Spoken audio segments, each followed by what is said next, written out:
What's going on, everyone? Mutation here, and today I want to discuss what I think is the real reason that many fighting games, mostly anime fighters, but we will be splashing into other genres as well, so the title's more general / not clickbait, feels so punishing to new players.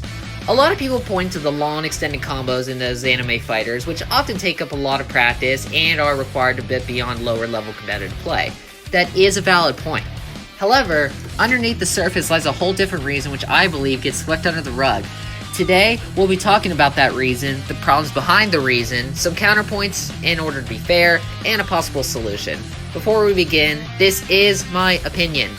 I do not have perfect knowledge, nor am I a voice of authority. Without further ado, let's get this started.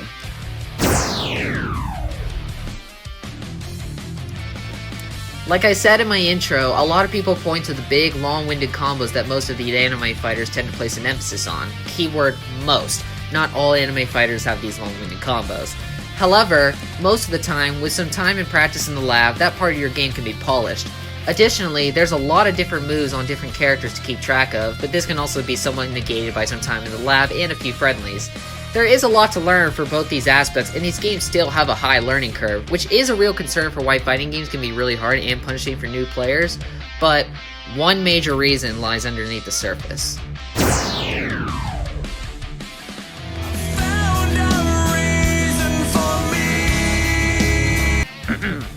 Sorry. The real biggest issue is the super meter, but why? It's not because of the super meter itself, but about how a lot of fighting games handle the super meter. Mostly that the game rewards the winning player by building up their super meter faster. When landing a big combo, their super meter builds up a lot more rapidly than that of the player getting comboed. Someone might think, well, you said it yourself. The problem with combos can be negated with some time in the lab, and that is absolutely true, and I stand by that. The issue, though, is that most players new to fighting games are terrible at neutral. I said it, myself included. I'm not going to sugarcoat that, and as someone who is fairly new to more traditional 2B fighters, I'm bad at it too. This is a problem simply because a player who can't play a solid neutral will often find themselves falling victim to the combo game of someone with a better neutral. A good combo game is worthless if you can't officially land the first hit, and this is where the imbalance begins to come into play. Let's study this very basic example from an anime fighter in Dragon Ball FighterZ. Here, I do a very basic combo while using up no meter at all.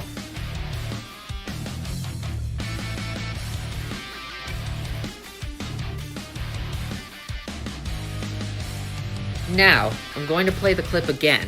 Keep your eyes on the super meters and compare mine to the computer's while I do the combo.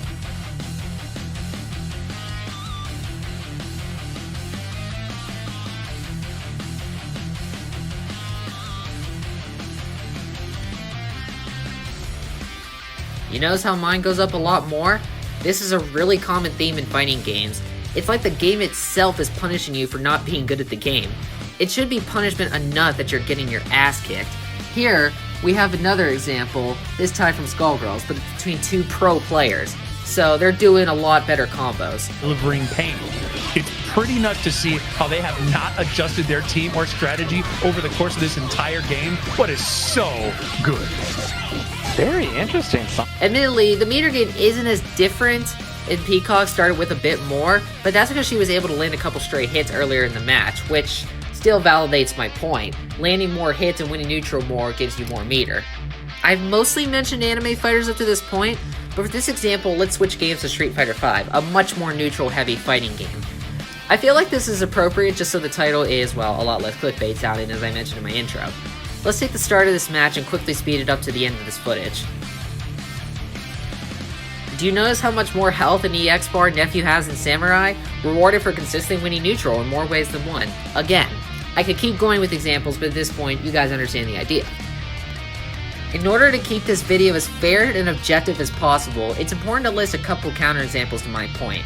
The main ones that come to mind are the Golden Burst and Guilty Gear Strive, where if you use Burst in neutral as opposed to using it as a combo break, you will get a Golden Burst that, on hit, will completely fill your tension gauge, the game's name for super meter.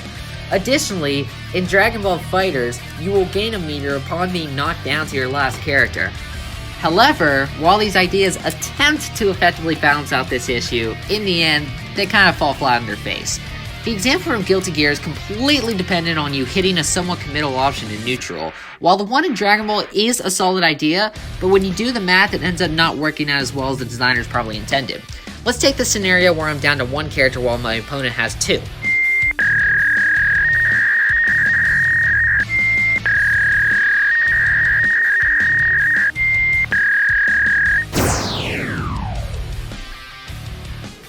So how do I propose we fix it? Well, there's no inherently right way to do it, but I think a strong start would be to flip the meter gain entirely. However, that's only a baseline, as many combos revolve around using super meters, finishers, or extenders.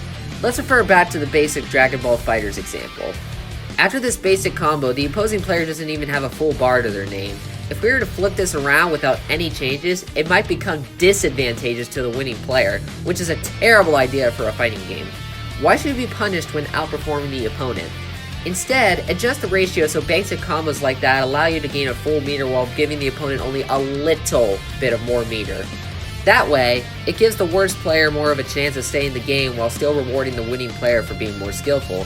There's no perfect ratio considering all fighting games handle super meter a bit differently, but that should be a good baseline.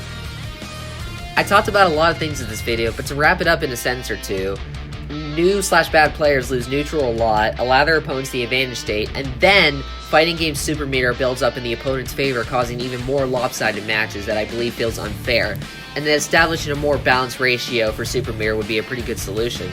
That's all for this video. Thanks for watching, everyone. If you liked the video, please make sure to like, comment, share, and sub. Any support is appreciated at all. Wherever you are, have an amazing day, and I will catch you guys in the next video. Peace out.